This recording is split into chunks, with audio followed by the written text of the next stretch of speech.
Students, जैसे कि अभी हमने डिस्कस किया था एम्पियर बायो-सावर्ट लॉ। और बायो-सावर्ट लॉ क्या कहता है कि किसी करंट कैरिंग कंडक्टर से अगर r डिस्टेंस पे किसी पॉइंट P पे हमें मैग्नेटिक फील्ड निकालना है, तो जो मैग्नेटिक फील्ड था वो बायो-सावर्ट ने क्या कहा था कि this is u0/4 I dl sin theta upon r square. तो हमने इसी को यूज करते हुए किसी इनफाइनाइट लॉन्ग कंडक्टर के लिए eight a point P case discuss किया था, और ये कहा था कि जो पॉइंट P है वो इस कंडक्टर के जो सेंट्रल पॉइंट है उसके पास, और ये वायर बहुत ही लॉन्ग है, इनफाइनाइट। हम जब इसे लेके चले थे तो जो आपके पास केस आया था टोटल मैग्नेटिक फील्ड का, वो क्या बन गया था u0/4 I upon r into 2। Okay, means ये जो आपके पास सोल्व हुआ था ये क्या बना था u0/4 I upon r square, और ये r भी हमने डिस्कस कर लिया था, तो यहाँ से ये बना था sign of φ1 plus sign of φ2। और जब ये इनफाइनाइट लॉन्ग है तो आपके पास जो φ1 φ2 है जिन्हें हमने 90 डिग्री पुट किया था, तो b आपका बन गया था u0/4 I upon r, and this is your 2, 90 and 90, sine 90 sine 90, 1 and 1 क्या हो गया 2। तो ये था हमारे पास इनफाइनाइट लॉन्ग कंडक्टर के लिए एट पॉइंट P। लेकिन अगर हम ये माने कि ये करंट इनक्लोज है I, और ये जो पॉइंट है इस तरह के बहुत सारे पॉइंट लेके हम एक क्लोज पाथ कंसीडर कर ले, तब आपके पास total magnetic field around this conductor in the form of a close path क्या आएगा, तो वो हम क्या लिखेंगे B इंटू dl। और ये क्योंकि हम टोटल के लिए है, तो अगर मैं एक स्मॉल पार्ट के लिए बात करूं इस तरह से, इसके बहुत सारे पार्ट अगर हम लेंगे तो इन सब का जब हम इंटीग्रेशन करेंगे तब मैग्नेटिक फील्ड क्या आएगा, तो ये आपके पास बन जाएगा u0/4 जो B आपके पास है अभी अभी I अपॉन r इंटू 2, और जो dl है वो dl क्या बन जाएगा, that is 2πr। dl is total length of this circle जिसकी डिस्टेंस क्या है r फ्रॉम द कंडक्टर। तो ये जो 2 and 2 है 4, पाई से पाई और r से r, तो हमारे पास जो B डॉट dl है वो क्या है u0I। तो ये जो B dot dl is equal to u0I है, means magnetic field around a close path that is your u0I। और यही जो बात है ये एम्पियर सर्किट लॉ कहा जाता है कि अकॉर्डिंग टू एम्पियर अगर हमें मैग्नेटिक फील्ड का लाइन इंटीग्रल लेना है तो वो सिंपली आपके पास क्या आएगा u0I। ये सिर्फ I पे और u0 पे डिपेंड करेगा, मीडियम की permeability and current enclose by this close path. अब ये कहा था एम्पियर सर्किट लॉ। तो ये जो एम्पियर सर्किट लॉ है ये आप कह सकते हैं कि this is a integral form of magnetic field, and for a close path for a close circuit B dot dl क्या बन गया u0I। This is your ampere circuit law. अब हमें ये प्रूव करना है कि कैसे जो B डॉट dl है वो u0I है अगर हमारे पास ये पाथ सर्कुलर ना होके इर्रेगुलर हो। अगर ऐसा है तो अगर हमारे पास एक इर्रेगुलर पाथ है लेकिन क्लोज होना चाहिए, तो जो मैग्नेटिक फील्ड लाइन इंटीग्रल होगा वो क्या होगा, तो लेट फ्रॉम ए कंडक्टर जो हमारे पास पाथ है वो कुछ इस तरह से है irregular, means with respect to this center this is our r for this length dl1 and this is your r1। अगर हम यहाँ से लेके यहाँ तक की बात करें पॉइंट A से B, तो ये कितना एंगल सबटेंड करता है, लेट θ1। अगर हम इस तरह से सारे के सारे सेगमेंट ले ले B से C जिसकी लेंथ है dl2, और ये एंगल कितना हो जाएगा, लेट अब अपना θ2। तो इस तरह से हम बहुत सारे सेगमेंट लेंगे और उनका क्या कर देंगे समीशन, तब भी हमारे पास क्या आएगा u0I। तो चलिए प्रूव करते हैं कैसे आता है। तो लेट कंसीडर जो B है at a point from a conductor क्या बना था हमारे पास u0/4 and this is your 2I upon r। Okay, and dl into dl integration कर दीजिए क्योंकि B डॉट dl है, तो B हमने रख दिया कि at this point from this. तो ये हमने बहुत सारे सेगमेंट लिए, तो अगर हम इनका अभी इंटीग्रेशन ना करें बल्कि ये पार्ट बाय पार्ट लें तो अगर हम पार्ट बाय पार्ट इसे लेते हैं तो let this is dl1 and this is our r1। Next का क्या हो जाएगा, u0 upon 4 pi 2i and this is dl2 upon r2 and so on. जब हम इस पूरे सर्कमफ्रेंस की बात करेंगे तो लेट ये आपके पास बहुत सारे एलिमेंट मिलके इसका टोटल देंगे। तो ये जो u0 अपॉन 4 पाई 2i है इसे आप बाहर कर लीजिए और अंदर क्या रह गया, dl1 upon r1 dl2 upon r2 and so on for this whole. अब ये जो θ1 है, ये θ1 क्या कहा जाएगा, that is dl1 upon r1। ये अगर r1 है तो इसके लिए क्या कह देंगे आप, r2 एंड सो ऑन। तो ये जो θ1 है ये dl1 अपॉन r1 है, जो θ2 हम लेंगे वो dl2 अपॉन r2 होगा एंड सो ऑन। तो यहाँ इन्हें हम क्या लिख दें, ये as it is that is θ1 plus θ2 plus θ3 and so on. और जब हम इस पूरे सर्कमफ्रेंस की बात करेंगे तो सभी थीटा आईज मिलके क्या बना लेंगे, that is your 2 pi complete angle. तो यहाँ से जो ऑल थीटा आईज है इन्हें हम कन्वर्ट करेंगे तो ये क्या बन जाएगा, u0 अपॉन 4 पाई 2i और ये जो ऑल थीटा आईज है इन्हें हम क्या लिख देंगे 2 पाई। तो 4 पाई से 4 पाई कैंसिल, सिंपली आपके पास क्या आ गया, u0 i। कहने का मतलब ये है कि अगर आप ये क्लोज पाथ रेगुलर लेते हैं तो अभी आपके पास b डॉट dl क्या आएगा, u0 i। अगर आप इरेगुलर लेते हैं तो भी आपके पास b डॉट dl क्या आएगा, u0 i। Means line integral of magnetic field around a close path वो क्या होगा, u0 time of i and this is your ampere circuit law. तो ये जो एम्पियर सर्किट लॉ है इसका काफी इंपॉर्टेंस है कि हम इससे मैग्नेटिक फील्ड निकाल सकते हैं। ओके, अगर आपके पास ये ट्रीटमेंट है तो you can find out magnetic field for any geometry. तो फॉर एग्जांपल जो हमारे सिलेबस में है उनसे रिलेटेड अगर हम बात करें तो आपके सिलेबस में आता है magnetic field for A solenoid and A torrid and for a solid conductor. तो अगर हम किसी हॉलो कंडक्टर की बात करते हैं तो जो मैग्नेटिक फील्ड आता है around a close path, let ये हमारे पास कोई भी करंट कैरिंग कंडक्टर है, इसके बाहर एट द पॉइंट P से अगर हम कोई क्लोज पाथ लें तो मैग्नेटिक फील्ड क्या आएगा इस क्लोज पाथ का, वो हम अगर निकालें तो देखिए अभी अभी कहा था मैग्नेटिक फील्ड के लिए अगर हम क्लोज पाथ का लाइन इंटीग्रल लेते हैं तो ये क्या बनता है, u0 i। और हमें क्या निकालना है b, तो b क्या हो जाएगा, u0 i upon line integral of dl। अब ये जो क्लोज पाथ है इसकी कंडक्टर से जो डिस्टेंस है वो क्या है, let r, you can say radius of this close path from the current carrying conductor. तो ये आपके पास क्या बन जाएगा, u0 i अपॉन dl का इंटीग्रेशन जब हम करेंगे तो that will become 2 pi r। तो देखिए यही हमने बायो सावर्ट क्लास से डिस्कस किया था कि जो मैग्नेटिक फील्ड है ऑन ए क्लोज पाथ वो क्या है, u0 i upon 2 pi r। और यही किससे आ गया, हमारा एम्पियर सर्किट लॉ से। अब हम बात करते हैं कि magnetic field due to a current carrying solenoid. तो जो सोलेनॉइड है वो सिंपली क्या होता है कि जब हम किसी वायर को एक हेलिकल फॉर्म में मोल्ड कर देते हैं तो जो स्ट्रक्चर आता है उसे हम क्या कहते हैं, सोलेनॉइड। तो जब आपके पास कोई स्ट्रेट वायर हो और उसे हम इस तरह से फोल्ड कर दें तो that is called a solenoid. तो जो सोलेनॉइड है अगर इसमें करंट फ्लो करता है तो यहाँ जो मैग्नेटिक फील्ड बनेगा इन क्लोज पाथ के लिए वो क्या बनेगा। तो देखिए ये जो हमारे पास सोलेनॉइड है अगर हम इसकी ज्योमेट्री बनाएंगे तो ये आपके पास कुछ इस तरह से होगी सिलेंड्रिकल सेंस में। ओके, और ये जो आपके पास बनेगा अब सोलेनॉइड को जिस तरह से हम डिजाइन करते हैं लाइक दिस। ओके, तो ये कोई करंट कैरिंग जब हम सोलेनॉइड लेते हैं जिसमें यहाँ करंट फ्लो कर रहा है from this to this, okay, these things and saw this।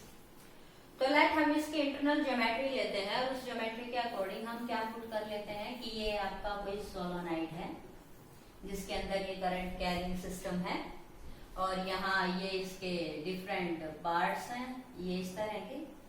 Okay,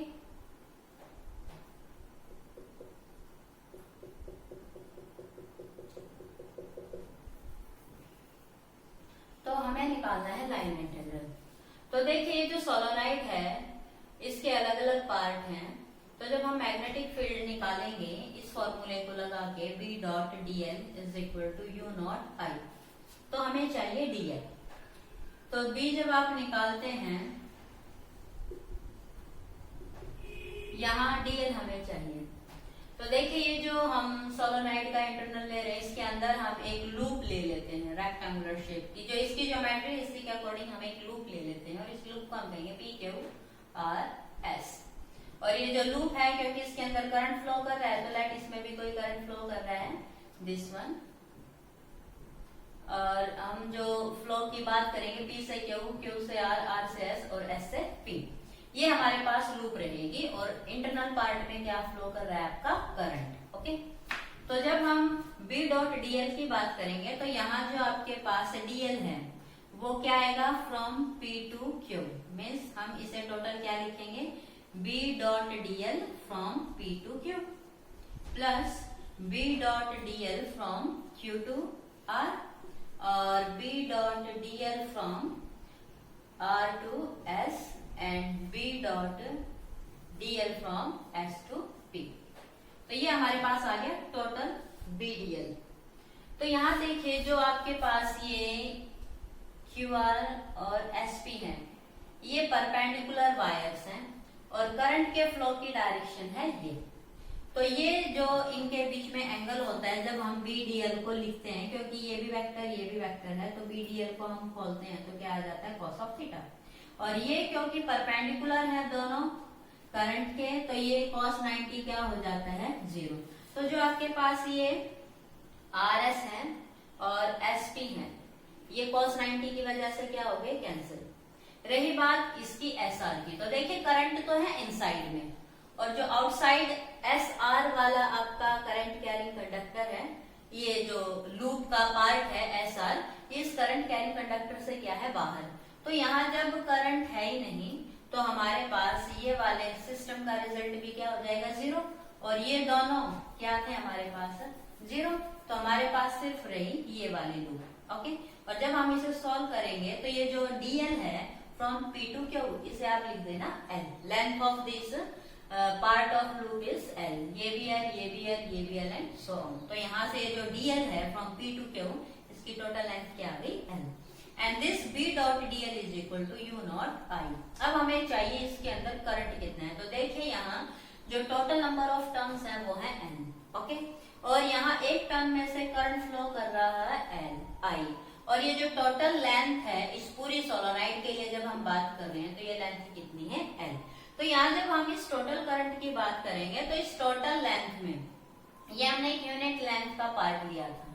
तो जब यूनिट लेंथ में कितने टर्न्स है N तो इस टोटल लेंथ में कितने हो जाएंगे वो हम कंसीडर करेंगे। तो यहाँ जो टोटल करंट होगा वो टोटल करंट क्या हो जाएगा, that is number of turns per unit length into I in the total length. तो यहाँ जो यूनिट लेंथ है उसमें कितने टर्न्स हैं N, इस N को हम लिखेंगे number of turns per unit length कि अगर ये पूरे कंडक्टर की लेंथ क्या है L तो यहाँ हमारे पास एक यूनिट लेंथ में कितने टर्न्स हैं N। तो हमारे पास जो एक पार्ट में करंट फ्लो कर रहा है दैट इज योर I। तो जो टोटल करंट है I वो क्या बन जाएगा NIL। तो यहाँ से जब हम इस कंडीशन को फॉलो करते हैं तो L से L कैंसिल और आपके पास B क्या आ जाएगा U नॉट NI। तो this is a magnetic field inside this solenoid. और ये जो सोलोनाइड है इसके अगर हम किसी एक हिस्से की तरफ बात करें टुवर्ड्स एनी वन एंड तो ये पाया गया है कि जो मैग्नेटिक फील्ड होगा वो क्या होगा इसका हाफ। ओके, तो this is your magnetic field intensity inside a solenoid. अब सोलोनाइड का यूज क्या, हमने एक सोलोनाइड के लिए मैग्नेटिक फील्ड क्यों निकाला, मीन्स मैग्नेटिक फील्ड इस सोलोनाइड के अंदर अंदर है।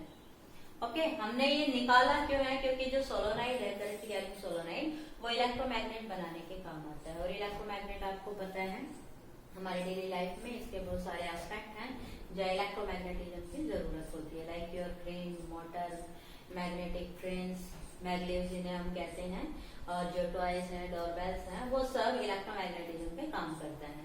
So that is why we have to know about magnetic field inside a solenoid. अब बात आती है magnetic field for a toroid. तो ये जब सोलोनाइड को हम इस सोलोनाइड को जब हम फोल्ड कर देते हैं तो हमारे पास एक जो नया स्ट्रक्चर आता है वो किस तरह का आता है, उसे हम कहते हैं टॉरॉइड।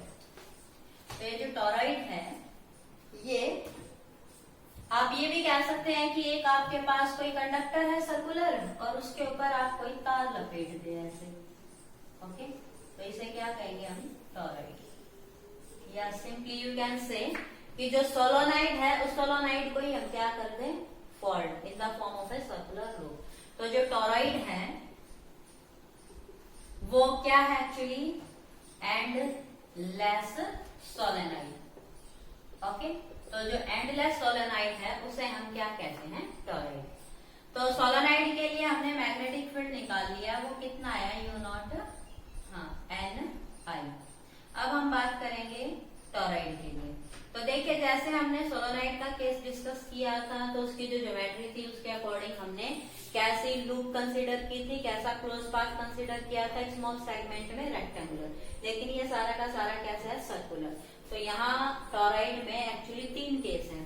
एक केस तो ये अंदर वाला ही, ये magnetic field inside this torrid. एक हम लेंगे कि मैग्नेटिक फील्ड जो लूप है वो inside this hollow region of toroid, और एक हम लेंगे कि जो इस टॉरॉइड के कहीं बाहर है। तो हमारे पास 3 लूप आ गई, और ये जो 3 लूप है इन तीनों के लिए हम कंसीडर करेंगे कि मैग्नेटिक फील्ड कितने हैं, क्योंकि हमारे पास सर्कुलर है और इस सर्कुलर के एक अंदर ही अंदर लूप हम कंसीडर करेंगे, दैट इज लूप फर्स्ट। एक लूप हम इसके बिल्कुल बाहर कंसीडर करेंगे, दैट इज 2, और एक लूप हम इसके बिल्कुल अंदर कंसीडर करेंगे, दैट इज 3। तो देखिए जब हम magnetic field for a torrid consider करते हैं तो first B dot dl for loop first, B dot dl for loop second, and B dot dl for loop third. Okay, circular close path है वो हमारे पास 3 है। लेकिन ये जो थर्ड वाला है, इस थर्ड वाले में क्योंकि टॉरॉइड है और करंट कैरिंग है तो करंट है इसमें, ओके, इसके अंदर है, इस वाले हिस्से में है। तो इट मीन्स यहाँ तो आपके पास करंट कैरिंग कोई सिस्टम है ही नहीं। तो जब यहाँ कोई करंट कैरिंग सिस्टम ही नहीं है तो जो B डॉट dl हम इस पार्ट की बात करेंगे जिसमें कोई करंट नहीं है, तो 0 इंटू एनीथिंग क्या हो जाएगा, 0। तो ये वाले पार्ट की वैल्यू क्या रहेगी, 0। अब हम बात करते हैं इस बाहर वाले लूप की। तो ये जो बाहर वाला लूप है इसमें देखिए इसने सारा का सारा सेगमेंट कंसिडर कर रखा है, यहाँ से लेके और यहाँ तक। जब हम इस पूरी टॉरॉइड की बात करेंगे तो देखिए ये सोलोनाइड ही तो है, और सोलोनाइड का जो ये बाहर वाला हिस्सा है यहाँ हमारे पास एक यहाँ से करंट एंटर करता है और दूसरा यहाँ से करंट एग्जिट करता है। तो ये जो बाहर वाली बाउंड्री है इधर भी और इधर भी, तो यहाँ एक तरफ तो करंट एंटर है और एक तरफ से करंट बाहर जा रहा है। मीन्स एक अगर यहाँ हम मैग्नेटिक फील्ड की डायरेक्शन निकालें तो क्या आएगी, अपवर्ड, और यहाँ अगर हम निकालेंगे तो क्या आएगी, डाउनवर्ड। तो दो कंजुगेटिव जो हैं अगर उनके बीच में इक्वल सेपरेशन है तो यहाँ एक फील्ड दूसरे फील्ड को क्या कर रहा है, कैंसिल। तो जो बाहर वाला सरफेस है वहां मैग्नेटिक फील्ड इन दोनों करंट कैरिंग पोर्शंस के लिए होगी, और एक क्योंकि करंट एंटर कर रहा है, एक लीव कर रहा है, तो दो मैग्नेटिक फील्ड की डायरेक्शन एक दूसरे के अपोजिट आती है, ओवरलैप करते हैं ये मैग्नेटिक फील्ड, एक दूसरे को क्रॉस कैंसिल करते हैं। तो ये जो आपके पास बाहर वाली लूप है सेकंड, इसके लिए भी मैग्नेटिक फील्ड क्या हो गया आपका, 0। अब बात रही सोलोनाइड के इंटरनल की, और जो सोलोनाइड का इंटरनल है उसके लिए अभी हमने क्या कहा था कि अगर इसकी जो टोटल लेंथ है वो है 2 पाई r, क्योंकि B डॉट dl हमने क्या लिखना है, u नॉट I। तो जो B हम निकालेंगे, dl का इंटीग्रेशन करोगे तो लेट इसकी जो सेंटर से इस सोलोनाइड की जो डिस्टेंस है वो क्या है आपके पास r। तो यहाँ से जो total length of this coil है, दिस लूप है, अगर वो हम बात करें दैट इज ओवर r, इस पूरी लूप की जो आपके पास डिस्टेंस है वो क्या है, r। तो this dl will be 2 pi r, और इस लूप ने जो टोटल करंट इनक्लोज कर रखा है वो क्या आएगा हमारे पास, वही n I l, और l क्या है हमारे पास 2 पाई r। तो देखिए 2 पाई r से 2 पाई r कैंसिल, आपके पास b वही आ गया u नॉट n पाई। लेकिन अगर ये जो कॉइल है, ये जो अंदर वाला हिस्सा है, अगर इसके अंदर कोई और मीडियम डाल रखा है वैक्यूम की बजाय, तब ये आपके पास क्या बन जाएगी, U nought mu R and I, या you can say mu and I. अगर ये वैक्यूम ना होके कोई और दूसरा मीडियम है, तब आपके पास मैग्नेटिक फील्ड क्या आएगा, यू नॉट एन आई। तो ये हमारे पास टॉराइड और सोलेनाइड के डिफरेंट केस थे, जहां हम मैग्नेटिक फील्ड इंटेंसिटी निकालते हैं using the ampere circuit law. अब हम तो डिस्कस करते हैं कि magnetic field for A solid current carrying conductor. तो ये जो करंट कैरिंग कंडक्टर है, ये सॉलिड है, मीन्स इसकी कोई थिकनेस है जिसमें से करंट टोटल में से आई फ्लो करता है। तो लेट हम मैग्नेटिक फील्ड निकालेंगे around a close path that is outside this current carrying conductor, and this loop has a distance R from its centre. तो जो magnetic field Ampere circuit law से हम निकालते हैं, उसका फॉर्मूला क्या है कि B डॉट dl।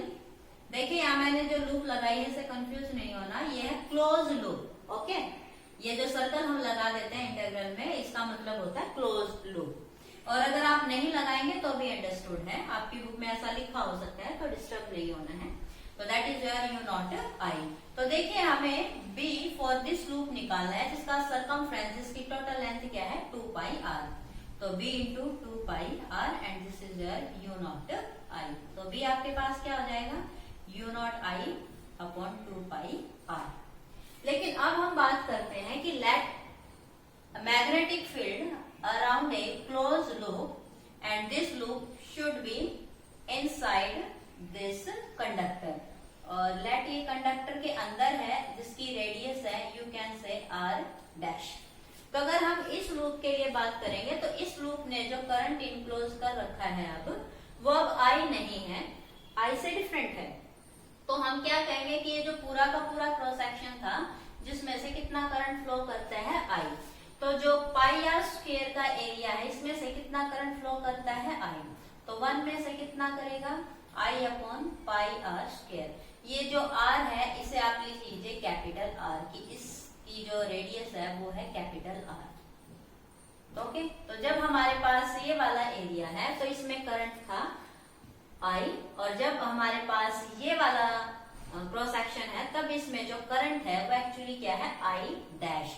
तो यहाँ जब हम B लिखेंगे, तो that is your not you not, this is your you, क्योंकि ये सॉलिड है, और सॉलिड है तो इसका जो मटेरियल है उसकी परमेबिलिटी को हम क्या लिखेंगे, new, and this is your I dash.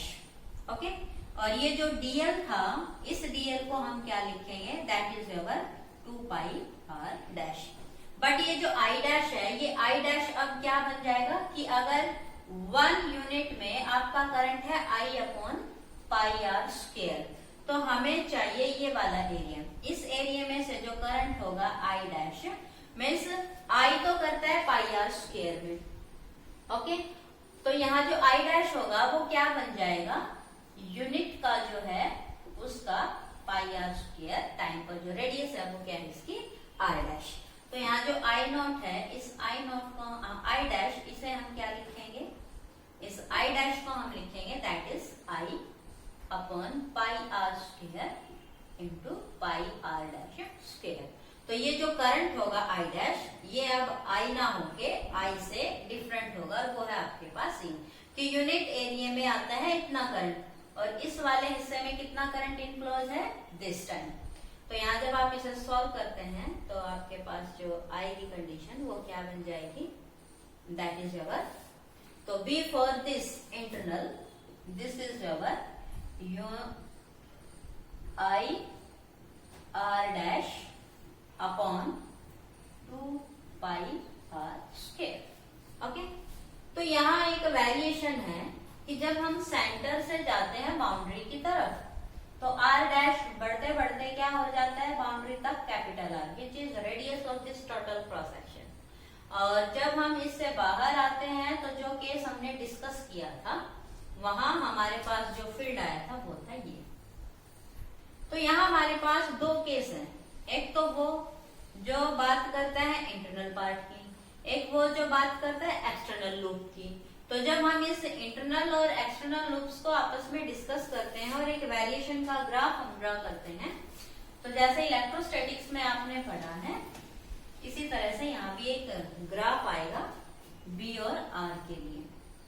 तो इस एक्सिस के अबाउट आर ले लीजिए, इस एक्सिस के about R magnetic field intensity. तो जैसे कि आर है 0, ओके, यहाँ सेंटर पे, तो मैग्नेटिक फील्ड क्या रहेगा 0। जैसे जैसे आर डैश बढ़ता जाता है अप टू आर, तो जैसे जैसे आर डैश बढ़ेगा हमारे पास बी की वैल्यू इंक्रीज होगी। तो अप टू आर अगर बढ़ते बढ़ते कहां तक पहुंच जाए, सरफेस तक, इस सरफेस तक, तो आर बढ़ते बढ़ते बी की वैल्यू क्या हो जाएगी, इंक्रीज, और ये सरफेस पे जाके क्या हो जाएगी, मैक्सिमम। लेकिन जब सरफेस से बाहर वाली लूप की हम बात कर रहे थे, तब ये क्या थी, B is inversely proportional to R। तब ये इनवर्सली प्रोपोर्शनल की वजह से ग्राफ क्या हो जाएगा, इस तरह से। तो ये वाला जो ग्राफ है वो तो है डायरेक्टली प्रोपोर्शनल के, और ये वाला ग्राफ है इनवर्सली प्रोपोर्शनल के, और ये जो पीक वैल्यू है ये किसके लिए थी, to the surface, and this is our maximum value of magnetic field up to when R increase to the surface, and in this region when R increase from the surface, then it is decrease exponential because B is inversely proportional to R. So this is your different cases by which you can use Ampere circuit law to find out magnetic field intensity, and we discuss about a current carrying conductor and a solid current carrying conductor for a solenoid and for a toroid. So this is your chapter about magnetic field intensity due to a current carrying conductor. अब यहाँ question और आ जाता है कि हमने Biot-Savart law से भी magnetic field intensity निकाली है और एम्पीयर सर्किट लॉ से भी मैग्नेटिक फील्ड इंटेंसिटी निकाली है, फिर इन दोनों में डिफरेंस क्या है। तो देखिए जब हमने सॉल्व किया है तो वो डिफरेंस आपको क्लियर दिख रहा होगा। देखिए वैल्यू भी किससे मारी है, लेकिन जो बायो-सावर्ट लॉ है और एम्पीयर सर्किट लॉ है उसमें सिंपली डिफरेंस क्या है कि यहाँ बायो-सावर्ट लॉ में तो हमने क्या लिया था, बी निकालने के लिए डिफरेंशियल फॉर्म, लेकिन एम्पीयर सर्किट लॉ को जब हमने यूज किया है तो हमने क्या ली है, इसकी इंटीग्रल फॉर्म। ओके, यहाँ जब हम बी की बात करते हैं in case of Biot-Savart law, तो ये एक करंट एलिमेंट के लिए बात करता है। ओके, लेकिन जब हम एम्पीयर सर्किट लॉ की बात करते हैं तो इससे करंट एलिमेंट नहीं, सिर्फ करंट कैरिंग कंडक्टर चाहिए, उसके अराउंड हम मैग्नेटिक फील्ड निकाल सकते हैं। तो यूज तो हम इसमें भी कर सकते हैं कि क्लोज लूप के लिए निकाल सकते हो, एट ए पॉइंट आप निकाल सकते हो, लेकिन बात शुरू हुई थी फॉर ए पॉइंट। लेकिन सिमेट्रिकल अगर आपके पास डिस्ट्रीब्यूशन है तो आप इससे बी भी निकाल सकते हो इसका इंटीग्रेशन करके, लेकिन यहाँ से भी हमें सिंपली क्या दे रहा है, क्लोज पाथ के लिए सिंपली और इंटीग्रेशन। लेकिन दोनों का काम क्या है, इसका भी काम वही है जो इसका है, मींस मैग्नेटिक फील्ड इंटेंसिटी। जो भी आपके पास करंट कैरिंग कंडक्टर है, जो भी आपके पास करंट कैरिंग डिस्ट्रीब्यूशन है, for any kind of conductor any size you can find out magnetic field intensity, but this is for the close uniform and this is for your differential form. So these are the difference between Biot-Savart law and Ampere circuit law, but purpose of both is same, to find out magnetic field intensity either in the differential form or either in the integral form. That is your